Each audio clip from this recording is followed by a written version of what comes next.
ঈমান হৃদয়কে পরিশুদ্ধ করে। নদীর পানি যেমন পবিত্রতা দেয়, তেমনি ঈমান হৃদয়কে পরিশুদ্ধ করে।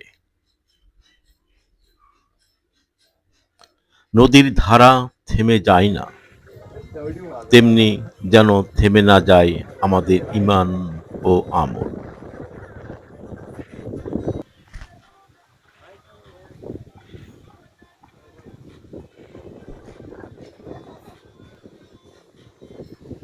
আল্লাহ সৃষ্টি নদী, আর এই নদী প্রতিটি তরঙ্গ জিকির করছে তার প্রভুর।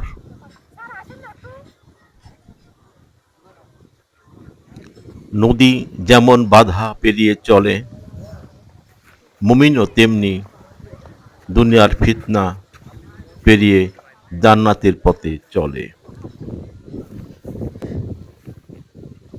নদীর গভীরতা যেমন বোঝা যায় না সহজে, তেমনি একজন প্রকৃত মুমিনের তাকওয়া অগাধ।